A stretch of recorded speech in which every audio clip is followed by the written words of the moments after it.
والعاقبة للمتقين ولا عدوان إلا على الظالمين وأشهد أن لا إله إلا الله وحده لا شريك له الملك الحق المبين وأشهد أن محمدا عبده ورسوله سيد ولد آدم أجمعين صلى الله عليه وعلى آله وصحبه الطيبين الطاهرين وسلم تسليما كثيرا إلى يوم الدين أما بعد. We continue some of the ahkam related to siyam. But next year, inshallah, sisters, as I was doing a little bit of research, there's a workbook that our brother Musa Richardson had did in siyam for Ramadan. For next year, inshallah, because I think it's a little bit too late. Alhamdulillah, for the most part, we've covered a lot of the ahkam of siyam. But next year, we'll try to do that and go through the book that our brother had wrote, that he actually wrote for the people who want to prepare themselves for Ramadan, and it's a very beneficial book. I think he came with, he wrote, as far as I know, 2 volumes. There's a first volume, there's a second one now. It's available in the Dawah Center, especially in Germantown. I think they have the second volume, not the first. So the first one is gone, or they ran out of its print. So inshallah, next year we'll try to cover or go through that book, inshallah. And I think that would be better for the sisters, and that would be a little bit more suitable for them. طيب. What is the hukum, sisters, in regards to the one who uses drops or some type of cream in the eye? Does it break one's fast, or does it break one's fast, or doesn't it break one's fast? طيب. There's a sister that said it doesn't. What about the usage of kuhl, what they call kool, which is a type of black clay that is utilized as a medicine that woman or male usually, if he was to use it, it would be a form of remedy back in the old times. It was utilized as a remedy for one can read, and it would aid one in reading. Some of the women during the past also used to utilize it for not only reading, but they used to utilize it for decoration for their husbands. Does this type of matter of wearing kuhl, does it break one's fast or not? Jay. So the answer is correct. فلا بأس للصائم أن يكتحل وأن يقطر في عينه وأن يقطر كذلك في أذنه حتى وإن كان الحمد لله حتى وإن كان وجد طعمه في حلقه فإنه لا يفطر بهذا لأنه ليس بأكل ولا شرب ولا بمعنى الأكل والشرب والدليل إنما جاء في منع الأكل والشرب فلا يلحق فيها ما ليس في معناهما وهذا الذي ذكرناه هو اختيار الشيخ الإسلام ابن تيمية وهو الصواب. It's no problem for the person fasting that they use kuhl, what they call kuhl. But we said kuhl, if he's used as a remedy or for help one reading, like we said, in the times of old, they used to apply it on their eyes or around their eyes because it was a form of medicine to help one read. And during the times of old, likewise, it was utilized as some type of decoration for the women. You'll find a lot of the people who usually wear kuhl around their eyes is the Sufis, which is something that is, we don't know why they wear it. I don't know what is the significance of why a lot of them wear it. But kuhl was just something that was utilized during the time of the Messenger of Allah for these purposes. That's it. It was used for a remedy. It was used to help one enhance their sight or what have you. And it was also used as a form of decoration. But at any rate, is it permissible for one to wear it if they was to wear it? We say if one was to wear it while they're fasting, then he or she can do it. They can do it, and it does not affect one's fast. Even if a person was to use drops and they put it in their nose, then likewise, it does not break their fast. Oh, excuse me, I'm sorry, not the nose. The ears. I'm sorry, everyone, I apologize. The ears. The ears, if drops is put in one's ear, then it does not break the one's, I don't know why I'm saying it. It does not break one's fast. If they put the drops in their ear. And let's just say, for example, they might find the taste of it in the back of their throat. We still say it does not break the fast. It does not break one's fast. طيب. What about, sisters, what they call bakhakh, ضيق النفس? What they call the spray that's used for one having asthma. Does that break one's fast or not?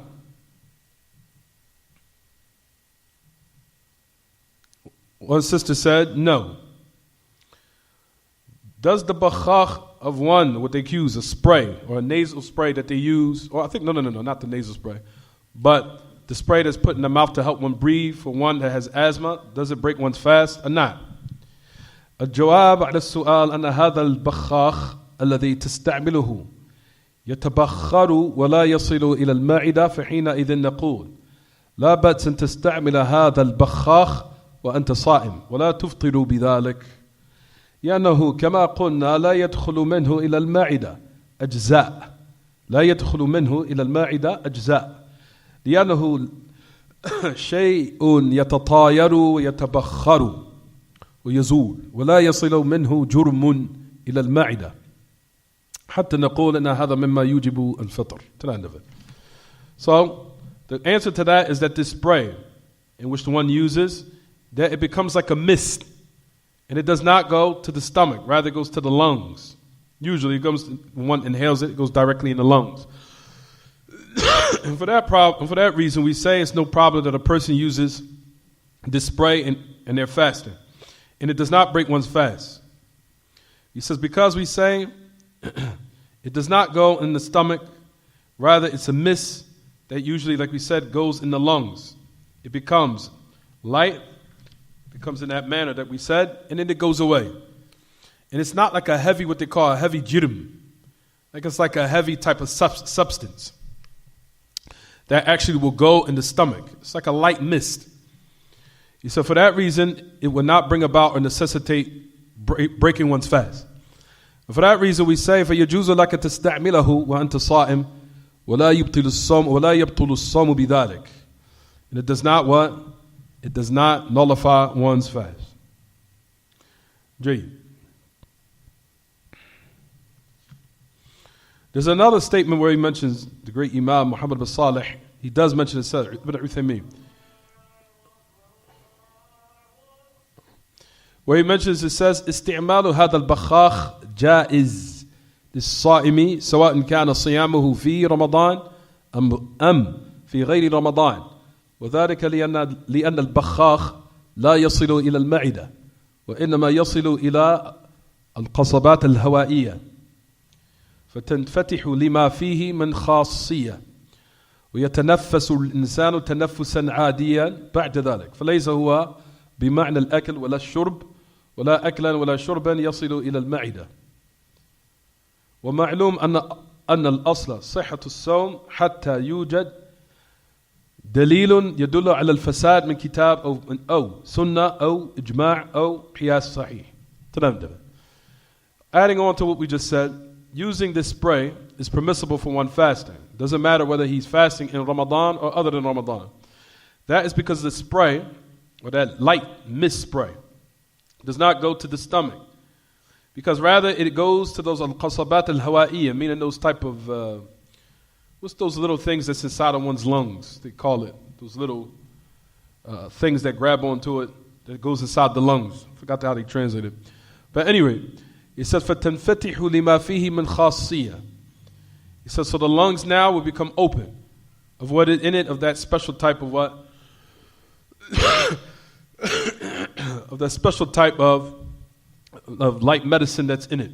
So a person is able now to breathe normally after that. But for that reason, like we said, it does not mean what we would say of one eating or drinking, nor the meaning of eating and drinking in which it will go into the insides of one's intestines, meaning the stomach. So it does not break one's fast. طيب, جيد. What about the usage of one using al-huqna في العضل أو الوريد أو الإبر المغذية هل تفسد الصوم المغذية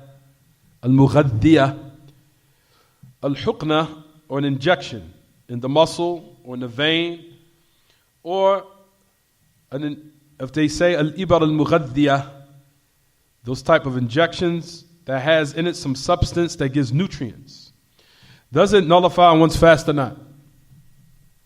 Does it nullify one's fast? He called it. He called it.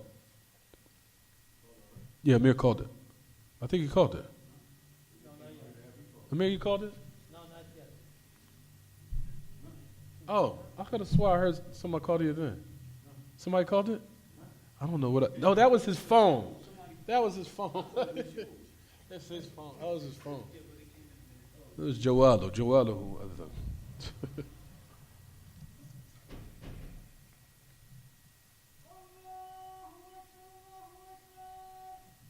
Allahu Akbar, Allahu Akbar.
طيب, sisters, there's an injection that gives nutrients to the body, or an injection that's put in the muscle or the vein or what have you, or in one's if one's warid, or fil adl, or in the muscle or in the vein or what have you. Does that break one's fast or not? Does it break the fast? Sister said yes. We say that answer is, it is correct. For verily injections that gives nutrients to the body that can be utilized as nutrients in the place of food, then that is the type of injections that does break one's fast. If it gives nutrients and a person can suffice by that shot or that injection, where it takes its place of food, of eating and drinking. If that's the case, it does break one's fast. If it does not give nutrients to the body, whereas a person does not, nor can one suffice with it for taking the place of food and drink, then it does not. It does not break the fast. But if it does, where a person, if he was to have an injection and it gives nutrients to the body or energy to the body, whereas a person can utilize it to suffice in the place of food and drink, that will break one's fast. So those injections that are made and put in the arm or in the vein or what have you, it doesn't matter. If it's put in the vein or if it's put in the muscle or what have you, if it's injected and it's in the meaning of food and drink, meaning it can take the place of food and drink, then that is what breaks one's fast and it will nullify it. Is it clear what we're saying, everyone? Jay. And that's what you'll find Ibn Uthaymeen, he says the exact same thing that we just mentioned. He said, Al-Ibar al-Ilajiyya qisman, ma yuqsadu bihi al-taghdiya, wa yustaghna bihi an al-akli wal-shurbi, li'annaha bima'nahu, fatakun mufattira, li'anna nusus al-shara' إذا وجد المعنى الذي تشتمل عليه صورة من الصور حكم على هذه الصورة بحكم ذلك النص. He says of what is intended, the first type of injections or needles that is utilized as a treatment or a form of remedy. He said the first kind is which gives nutrients to the body, and where it could be suffice in the place of food and drink, or what is the meaning of food and drink. In that case, it will be considered a mufattira, something that will break one's fast. Because the text of the Kitab and Sunnah, if a meaning is found of what is included for example, of something similar to it. He's talking about how injections is similar to food and drink.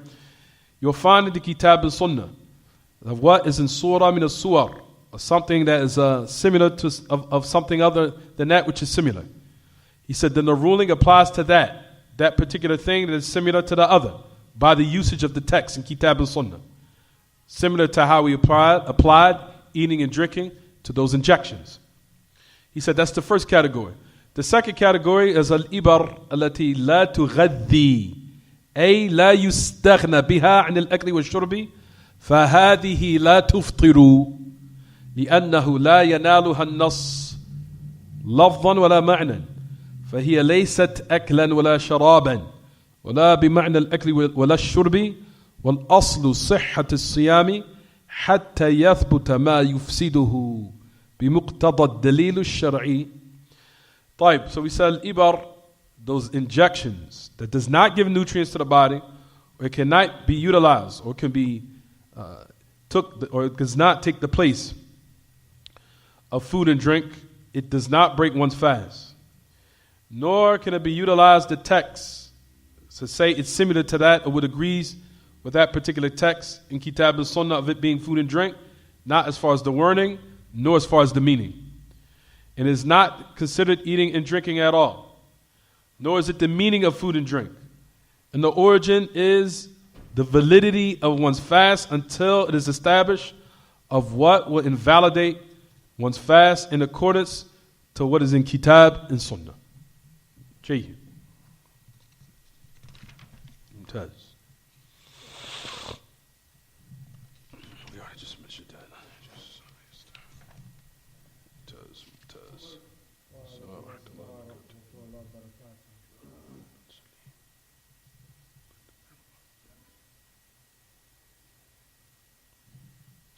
طيب, you'll find in another text that we were mentioning. It says استعمال إبر البنسلين والبنسولين أظن ما أدري كيف يترجمه بالضبط. إبر البنسولين التي ضد الحمى جائز الصائم لأنها لا تضر. For first thing I want to say, ما حكم استعمال الصائم لإبر البنسلين التي ضد الحمى? What is the regards? I think this is a shot or حكنة that they give. It's still the same question. We broke that down, that's clear. طيب, what is the ruling in regards to now what they call ما حكم استعمال الصائم الروائح العطرية في نهار رمضان والعطرية الروائح العطرية العطر في نهار رمضان. He said, what is the ruling in regards to the one who's fasting that he uses or he smells? Or let's just say use. Let's start with use it. Using those good smelling fragrances during the month of Ramadan. And is it permissible for one to smell? And will it break his fast or her fast? What's the answer? What did the sister say? It doesn't or does? She said it doesn't. The answer is that is correct. It's permissible for one to use those good smelling fragrances in the month of Ramadan, and a person, as they say, yastanshiquha, that he can sniff it and smell it, except bakhur. لا يستنشقه لأن له جرما أو جرما يصل إلى المعدة وهو الدخان. So it's permissible for one to smell those good smelling fragrances or those oils, and you can use it on his body, except bakhur, except what they call bakhur. And the bakhur, I think everyone should know, is what they utilize as those incense, or they put it on those little machines. How do they translate bakhur, everyone? Incense. Or that heavy smoke that's utilized as for good smelling fragrances, that one should not use bakhur. He said that he should not sniff it because it's like it has some type of heaviness substance to it. Whereas a person, if they sniff it or they smell it, it will go down in the body because it's something of a heavy substance in it. He said, يَصِلُ إِلَى الْمَعِدَةِ وَهُ الدُّخَانِ. So that's the only exception. So that is the only exception. But other than that, good smelling fragrances a person can wear as far as a man. And then the female, if she wears good smelling fragrances, it shall only be in the house. It shall only be in the house or around her maharim. ما حكم الشم الطيب للصائم? What is the ruling in regards to smelling a طيب, a good smelling fragrance for the one who's fasting? شم الصائم للطيب لا بأس به سواء كان دهنا أو بخورا، لكن إذا كان بخور لا يستنشق الدخان، لأن الدخان له جرم ينفذ إلى الجوف، فهو جسم يدخل إلى الجوف فيكون مفطرا كالماء وشبهه. وأما مجرد شمه بدون أن يستنشقه حتى يصل إلى الجوف فلا بأس. طيب, what is the regards to one fasting smelling what they call طيب? طيب is عطر, it's the same thing. It's a good smelling fragrance. For one fasting smelling طيب, smelling a good smelling fragrance or oil or what have you, it's no problem with that. It says it's not considered a heavy duhan, something very heavy in its substance of an oil, or is it bakhur? He said, however, if it's bakhur or what they call incense, then he should not yastanshiquhu. Yastanshiq means to do this. That's yastanshiq. Like he takes a real heavy type of what? It's a heavy type of smell. When you go like this, that's yastanshiq. Yastanshiq. He said, la yastanshiqu dukhanahu. Somebody in the office? Somebody in the office?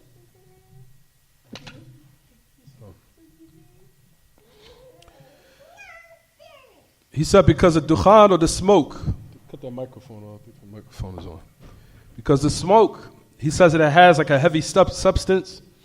If a person was to sniff it in that manner, then that heavy substance will go in the stomach. And like we said, it will be a fast. So it's similar to what is water or anything similar to that. As for just merely smelling it, a light smell, without a person deeply inhaling it to smell, until it's not able to now go inside one's intestines, then there's no problem with that. So the last thing we say, wow, time flies. It says, هل يفسد الصوم باستعمال الطيب والبخور؟ لا يفسد الصوم بالتطيب والبخور إلا ولكن البخور لا يستنشقه الإنسان بأنفه لأن الدخان له أجزاء متصاعدة يخشى أن تصل إلى الجوف.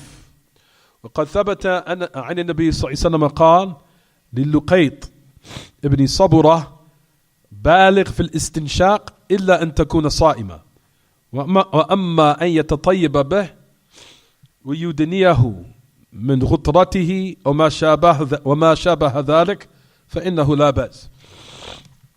He said as far as incense, with a heavy incense, well, firstly, number one, it's no problem that a person uses oil or good smelling fragrances.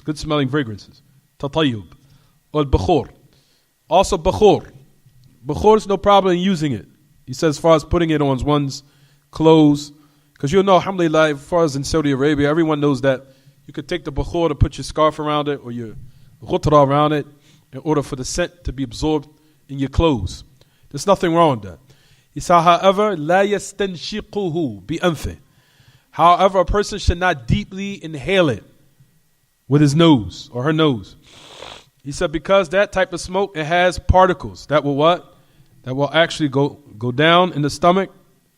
And it's been established in the authentic sunnah of the Prophet ﷺ when he spoke to Luqayt ibn Sabura, the Sahabi, where he said, when you make wudu, baligh fil istinshaq, illa an takuna sa'ima. When the Messenger of Allah said, he said, when you make wudu, make sure that the water that you can deeply bring it up in the nose, except in a circumstance when you're fasting. So it's nothing that, he says, as for a person now using good smelling fragrances and bringing it close to his body, or his ghutra, or what have you, or a scarf that he wears on his head, or what have you, or anything similar to that, then there's no problem with that.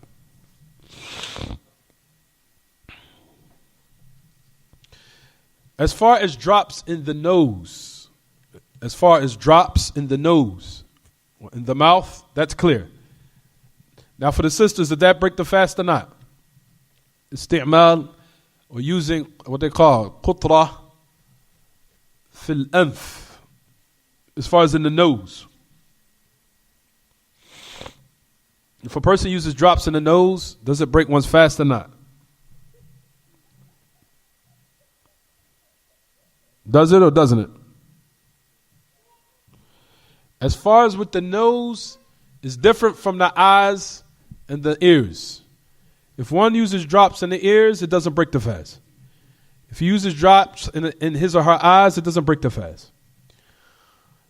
If he uses drops in his nose, that will break the fast. The drops. Because the nose and the mouth are manfadh ila al-jawf. It is the passageway to the stomach. So the mouth and the nose is a passageway to the stomach. That's the way, and that is the proof of that is in the kitab. The proof of that is in the sunnah of the Messenger of Allah. Similar to the hadith we just mentioned here. Why did the Messenger of Allah say to the Sahabi, Luqayt ibn Sabra, he says, sniff the water. He says, go to the extremes to also the what? Bring the water up in the nose, except in the case while you're fasting. Why did the Messenger of Allah say that? Because he knew that the nose is a passageway to the what? To the stomach.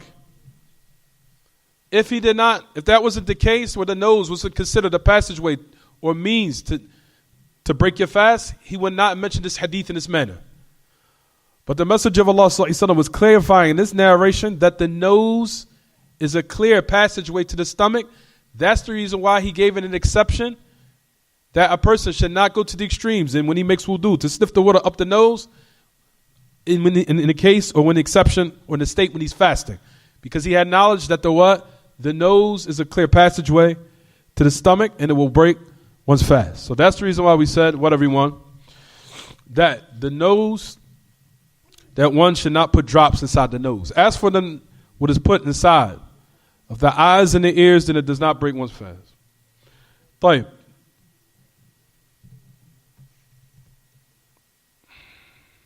That's easy.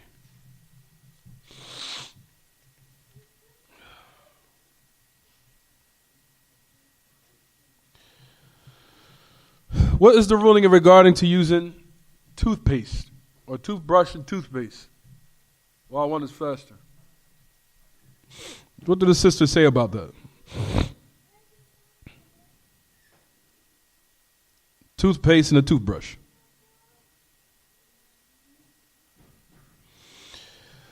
We say it does not necessarily break the fast, but it is highly disliked, as we'll mention inshallah.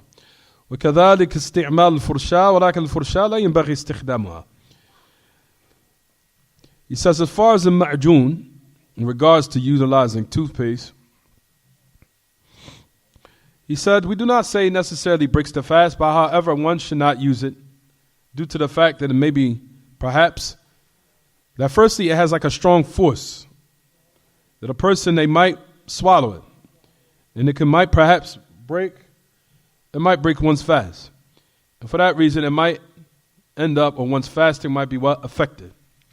So that's the reason why we said, everyone, that if one wants to use it, he has to be very careful. But it is la yanbaghi, that one should not utilize toothpaste while he's fasting. As far as brushing the teeth, or siwak, or using what they call the miswak, then all of that is permissible.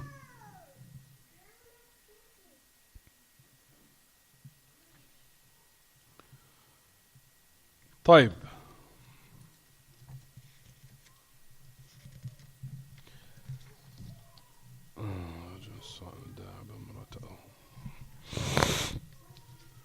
طيب, last thing, and then we'll stop because I know the people want to pray. I have to stop.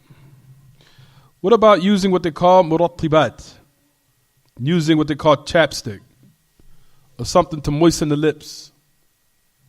Is that permissible to use or not? Is it or some type of cream to remove dryness from one's lips or her lips? Permissible for one to use while they're fasting? The sister said yes. And we say that is correct. There's no problem that a person uses something that will give moisture to one's lips or his nose of cream or what have you. Or that they moisten it, let's just say they use it to some water or a rag or whatever to moisten one's lips. However, one should be very careful not to swallow it, whereas it would go in one's it becomes digested in one's stomach, or arrives to one's stomach, فَأَزَالَ بِهِ الْخُشُونَةِ, or that roughness that one was to use, where he removes that roughness around one's lips by utilizing those type of what they call murattibat, things that give moisture, or what they call chapstick in these days, or in this country they call it chapstick, or anything that's similar in its meaning. But verily, there's nothing wrong with one's utilizing that as long as he is what? Careful.